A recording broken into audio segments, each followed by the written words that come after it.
നമ്മൾ മലപ്പുറം കാളികാവിലേക്ക് പോവുകയാണ്. നേരത്തെ സൂചിപ്പിച്ചതുപോലെ തന്നെ അവിടുത്തെ ടാപ്പിംഗ് തൊഴിലാളിയെ കൊന്ന കടുവയെ പിടിക്കാനുള്ള ദൗത്യത്തിന് തുടക്കമായിരിക്കുന്നു.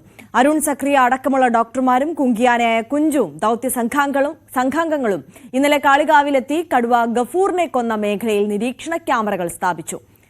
CV അനുമോദ് കൂടുതൽ വിവരങ്ങളുമായി നമുക്കൊപ്പം ചേരുകയാണ്. Anumod, good morning. നരഭോജി കടുവയെ പിടികൂടാനുള്ള ദൗത്യം ആരംഭിച്ചിരിക്കുന്നു. ആദ്യം കടുവയുടെ ലൊക്കേഷൻ കണ്ടെത്തുകയാണ് പ്രധാനം, അല്ലേ?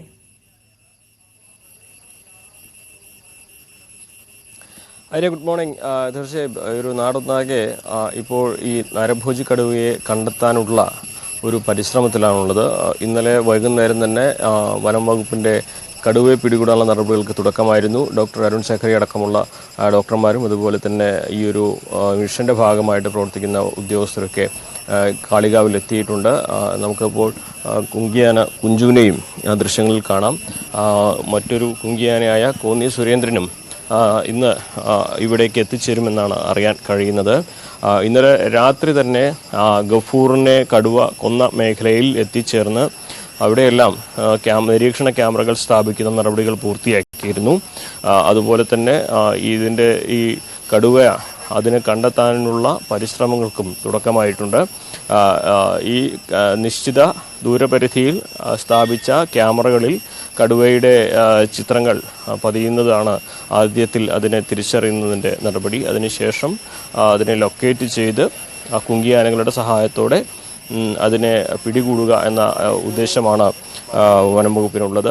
ഇവിടെ രണ്ട് പ്രശ്നങ്ങളുണ്ട്. ഒന്ന്, ഈ ഒരു ഭൂഘടന ജോഗ്രഫിക്കലി ഈ ഒരു ടെറൈൻ വലിയ പ്രതിസന്ധി ഉണ്ടാക്കുന്നതാണെന്ന് നേരത്തെ തന്നെ വനം വകുപ്പും ഉദ്യോഗസ്ഥരും അരുൺ സക്രിയൊക്കെ വ്യക്തമാക്കിയിട്ടുണ്ട്. കാരണം ഇത് സഹ്യ മലനിരകളുടെ പശ്ചിമഘട്ടത്തിൻ്റെ ഭാഗമായിട്ടുള്ള പ്രദേശങ്ങളാണ്.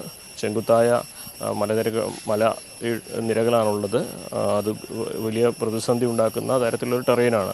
അത് കടുവയ്ക്ക് ഒളിച്ചിരിക്കാനും അതുപോലെ തന്നെ പെട്ടെന്ന് പോകാനും ഒക്കെ ഈ ഒരു ഭൂഘടനയിലൂടെ സാധിക്കും. പക്ഷേ മനുഷ്യർക്കോ അതുപോലെ കുങ്കിയാനകൾക്കോ അത്ര എളുപ്പത്തിൽ ഒരുപക്ഷെ ഒരു മിഷൻ പൂർത്തീകരിക്കുക സാധ്യമാകില്ല. അതുപോലെ തന്നെ ഈ കടുവയെ മയക്കുവെടി വെച്ച് പിടിക്കുകയല്ല, അതിനെ കൊന്നുകളയണമെന്ന ആവശ്യമാണ് നാട്ടുകാരൊക്കെ തന്നെ ഉന്നയിക്കുന്നത്. അതേ ആവശ്യം ഉന്നയിച്ച് ഇന്നലെ CCF-നോടും അരുൺ സക്രിയോടൊക്കെ നാട്ടുകാർ ഇക്കാര്യങ്ങൾ ആവർത്തിക്കുകയും ചെയ്തിരുന്നു. അപ്പോഴങ്ങനെ വലിയ ഒരു പ്രതിസന്ധി ഈ കടുവയെ പിടികൂടുന്ന കാര്യത്തിൽ ഉള്ളത്. അതിനെ മയക്കുവെടി വെച്ച് പിടിക്കുക എന്നത് നാട്ടുകാർക്ക് അംഗീകരിക്കാനാകില്ല എന്ന നിലപാടിൽ അവർ ഉറച്ചു നിൽക്കുന്നു എന്നുള്ളതാണ്.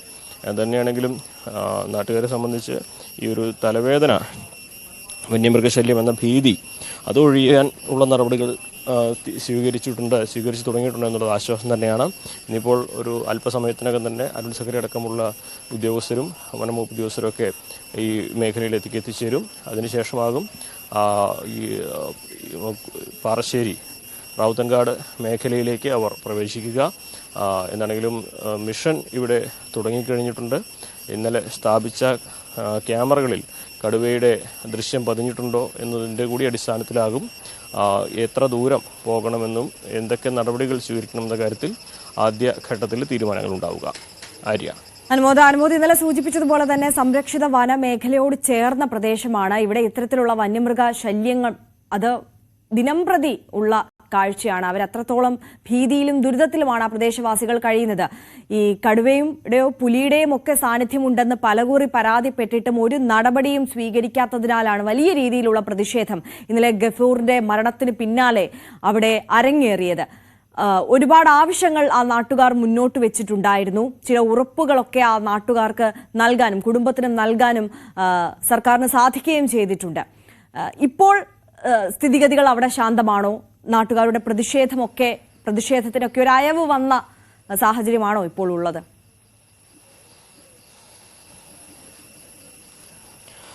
ആര്യ, ഇന്നലെ വൈകുന്നേരം തന്നെ ഈ ഒരു ക്യാമ്പ് നിൽക്കുന്ന സ്കൂളിലേക്ക് നാട്ടുകാരെത്തുകയും CCF-നെയും DFO-യും അതുപോലെ അരുൺ സക്രിയയൊക്കെ നേരിൽ കണ്ട് അവർക്ക് പറയാനുള്ളത് വീണ്ടും ആവർത്തിക്കുന്ന ഒരു സാഹചര്യം ഉണ്ടായിരുന്നു. അതായത് ഗഫൂറിൻ്റെ കുടുംബത്തിൻ്റെ സഹായിക്കുക, ഗഫൂറിൻ്റെ കുടുംബത്തിന് സാമ്പത്തികമായിട്ട് ഒരു കൈത്താങ്ങാവുക, അത്തരം കാര്യങ്ങളൊക്കെ സർക്കാരിൻ്റെ ഭാഗത്തു നിന്നും നടപടികൾ ഉണ്ടാകുമെന്ന് അവർ പ്രതീക്ഷിക്കുന്നുണ്ട്, പ്രത്യേകിച്ച് ജോലിയുടെ കാര്യത്തിലൊക്കെ. അതിനപ്പുറം സാമ്പത്തികമായിട്ട് സർക്കാർ കൂടുതൽ സഹായം പ്രഖ്യാപിക്കണമെന്നൊരു ആവശ്യം അവർക്കുണ്ട്. പക്ഷെ അതിനേക്കാളൊക്കെ ഇവിടെ പ്രധാനമായിട്ടും നാട്ടുകാർ ഉന്നയിക്കുന്നത് ഈ ഒരു കടുവയെ ജീവനോടെ ഇവിടുന്ന് കൊണ്ടുപോകാൻ പാടില്ല എന്നുള്ളതാണ്.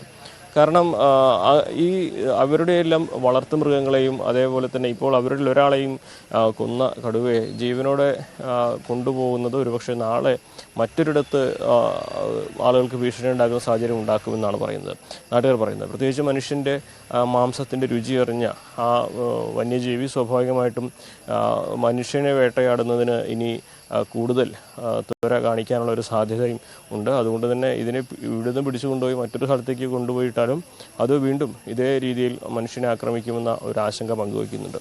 അപ്പോൾ ഈ ഒരു കാര്യത്തിൽ ഇതിനെ മയക്കുവെടി വെച്ച് കൊണ്ടുപോവുകയല്ല, മറിച്ച് ഇതിനെ കൊന്നു കളയണമെന്ന ആവശ്യത്തിൽ നാട്ടുകാരൊക്കെ ഉറച്ചു നിൽക്കുന്നു എന്നുള്ളതാണ് പ്രധാനപ്പെട്ടൊരു കാര്യം. പക്ഷേ ഇതൊരു എളുപ്പത്തിലുള്ളൊരു മിഷനല്ല. നമ്മൾ കണ്ടതാണ് പലയിടത്തും, വയനാട്ടിലൊക്കെ ഈ ആളെക്കൊല്ലി കടുവയെ പിടിക്കാനുള്ള മിഷൻ ദിവസങ്ങളോളം നീണ്ടുപോകുന്ന ഒരു സാഹചര്യം ഉണ്ടായിരുന്നു. ഇവിടെ പ്ലാന്റേഷൻ മേഖലയോട് ചേർന്നുള്ള പ്രദേശത്താണ് കടുവയെ കണ്ടതെങ്കിലും ഇതിന് കുറച്ച് അപ്പുറത്തായിട്ട് സംരക്ഷിത വനമേഖലയാണ്. അമരമ്പലം റിസർവ് ഫോറസ്റ്റും അതിന് കുറച്ചപ്പുറം സൈലന്റ് വാലിയുടെ ഭാഗമായിട്ടുള്ള സംരക്ഷിത വനമൊക്കെയാണുള്ളത്. അപ്പോൾ അവിടേക്ക് കടുവ നീങ്ങില്ല എന്ന് പൂർണ്ണമായിട്ട് ഉറപ്പിച്ച് പറയാൻ കഴിയുകയില്ല. അങ്ങനെ കടുവ ആ സംരക്ഷിത വനമേഖലയിലേക്ക് ഉൾക്കാട്ടിലേക്ക് പോയി കഴിഞ്ഞാൽ അതിനെ പിടികൂടി എളുപ്പമാണ്. സാധാരണഗതിയിൽ ഒരു കടുവ കാടിറങ്ങുന്നത് അതിൻ്റെ ആരോഗ്യ പ്രശ്നങ്ങളുള്ളതുകൊണ്ടോ പ്രായാധിക്യം കൊണ്ടോ വേട്ടയാടി തിന്നാൻ കഴിയാത്തൊരു സാഹചര്യത്തിലൊക്കെയാണെന്നാണ് ഈ മേഖലയിലുള്ളവരൊക്കെ പറയുന്നത്. അപ്പോൾ അതിന് അത്തരത്തിലുള്ളൊരു ആരോഗ്യ പ്രശ്നങ്ങളുണ്ടോ, അത്തരത്തിൽ മറ്റ് സാഹചര്യങ്ങളുണ്ടോ എന്നുള്ളതൊക്കെ കൂടുതൽ പരിശോധിച്ച ശേഷം മാത്രം വനംവകുപ്പിന് പറയാനാകൂ. അങ്ങനെയുള്ളൊരു കടുവയാണെങ്കിൽ സ്വാഭാവികമായിട്ട് അത് പ്ലാന്റേഷൻ്റെ മേഖലയിൽ തന്നെ എവിടെയെങ്കിലും ഉണ്ടാകുമെന്ന പ്രതീക്ഷയിലാണ് അതിനെ ലൊക്കേറ്റ് ചെയ്യാനുള്ള നടപടികൾ ഇപ്പോൾ നടക്കുന്നത്. എന്ന് തന്നെയാണെങ്കിലും നാട്ടുകാരെ സംബന്ധിച്ച് അതിനെ ജീവനോട് കൊണ്ടുപോകാൻ അനുവദിക്കില്ല എന്ന നിലപാടിൽ അവർ ഉറച്ചു നിൽക്കുന്നുണ്ട്. അതേസമയം ഇവിടുത്തെ ജോഗ്രഫിക്കൽ കണ്ടീഷൻ, പ്രത്യേകിച്ച് ഇതിൻ്റെ ഭൂഘടനയും ഇവിടുത്തെ മറ്റ് സാഹചര്യങ്ങളൊക്കെ മിഷന് താരതമ്യേന വെല്ലുവിളി ഉയർത്തുന്ന കാര്യങ്ങളുമാണ്. അതെ, അനുമതി സൂചിപ്പിച്ചതുപോലെ തന്നെ ഒരു ദിവസം കൊണ്ടൊരു പക്ഷേ ഈ ഒരു ദൗത്യം സഫലമാക്കാൻ കഴിയില്ല. ദൗത്യ സംഘത്തിന് എന്ത് വേണം അനുമാനിക്കാൻ? അനുമതി സൂചിപ്പിച്ചതുപോലെ തന്നെ അവിടുത്തെ ഒരു ജോഗ്രഫി, ഭൂമിഘടനയൊക്കെ അങ്ങനെയാണ്, സാഹചര്യം അങ്ങനെയാണ് എന്നുള്ളതാണ്. പക്ഷേ ഈ അനുമോദ് ജീവനോടെ അവിടെ നിന്ന് കടുവയെ കൊണ്ടുപോകാൻ കഴിയില്ല എന്ന് നാട്ടുകാർ പറയുമ്പോൾ അവരുടെ സ്വാഭാവികമായ ജനവികാരം അത് നമുക്ക് ഉൾക്കൊള്ളാൻ കഴിയുന്നതേ ഉള്ളൂ. മയക്കുവെടി വെച്ച് മറ്റൊരു സ്ഥലത്തേക്ക് മാറ്റുകയാണല്ലോ വനംവകുപ്പിന്റെ ലക്ഷ്യം. എവിടേക്കായിരിക്കും മാറ്റുന്നത്? അതുമായി ബന്ധപ്പെട്ട മറ്റു വിവരങ്ങളൊക്കെ ഉണ്ടോ?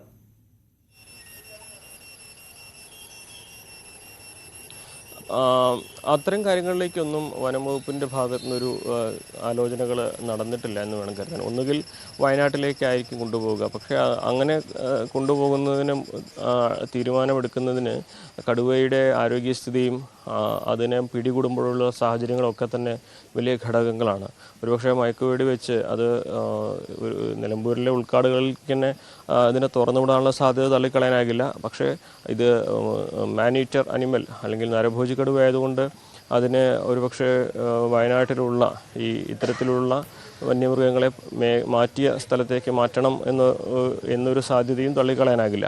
എന്ന് തന്നെയാണെങ്കിലും സാധാരണഗതിയിൽ നമ്മൾ കാണുന്നത് ഇപ്പോൾ കഴിഞ്ഞ മാസങ്ങളിലൊക്കെ കരടി അടക്കമുള്ള ജീവികളെ ഇവിടുന്ന് പിടികൂടിയിരുന്നു. അതിനൊക്കെ ഉൾക്കാട്ടിൽ നിലമ്പൂർ വനത്തിൽ തന്നെ ഏറ്റവും ഉൾമേഖലയിലുള്ള ഭാഗത്തേക്ക് തുറന്നു വിടുന്ന ഒരു രീതിയാണ് ഉണ്ടായിട്ടുള്ളത്. പക്ഷെ അത് കരടിയാണ്, അത് മനുഷ്യനെ ആക്രമിച്ച ആ ഒരു രീതിയല്ല. അത് ആ ഒരു മേഖലയിലെ തേനും മറ്റും ഒക്കെ ആണ് ഏറ്റവും കൂടുതൽ നശിപ്പിച്ചിരുന്നത് എന്നുള്ളതാണ് അതിൻ്റെ ഒരു സാഹചര്യം. പക്ഷേ ഈ കടുവയുടെ കാര്യത്തിൽ അത് ഒരിക്കലും പ്രായോഗികമാകുമോ എന്നുള്ളത് ആ കടുവയെ പിടികൂടുമ്പോഴുള്ള അതിൻ്റെ ആരോഗ്യസ്ഥിതി കൂടി കണക്കിലെടുത്ത് മാത്രമേ തീരുമാനിക്കുകയുള്ളൂ.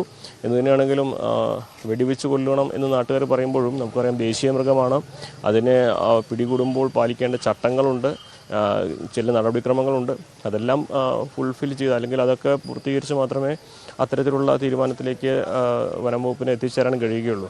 നാട്ടുകാർക്ക് വൈകാരികമായിട്ട് അത് ആവശ്യപ്പെടാം, സ്വാഭാവികമായിട്ട് അവരുടെ ഒരു വലിയ ആവശ്യം തന്നെയാണത്. പക്ഷെ അതിലേക്ക് അവർ പറയുന്നത് പോലെ പൂർണ്ണമായിട്ടും വെടിവെച്ച് കൊല്ലുന്ന ഒരു സാഹചര്യത്തിലേക്കൊക്കെ എത്തുമോ എന്നുള്ളത് ഈ ഘട്ടത്തിൽ പറയാനാകില്ല.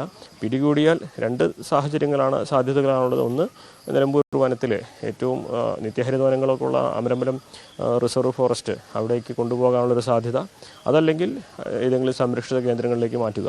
ഈ രണ്ട് സാധ്യതകൾ തന്നെയാണ് നിലവിൽ മുമ്പിലുള്ളത്. ഓക്കെ, സി വി അനുമോദാണ് മലപ്പുറം കാളികാവിൽ നിന്ന് നമുക്കൊപ്പം ചേർത്തത്. അവിടുത്തെ ടാപ്പിംഗ് തൊഴിലാളിയെ കൊന്നു തിന്ന നരഭോജി കടുവയെ പിടിക്കാനുള്ള ദൗത്യം ആരംഭിച്ചിരിക്കുകയാണ്. ഡോക്ടർ അരുൺ സക്രിയ അടക്കമുള്ള ഡോക്ടർമാരും കുങ്കിയാന കുഞ്ചുവും ഒക്കെ ദൗത്യത്തിന്റെ ഭാഗമായിട്ടുണ്ട്.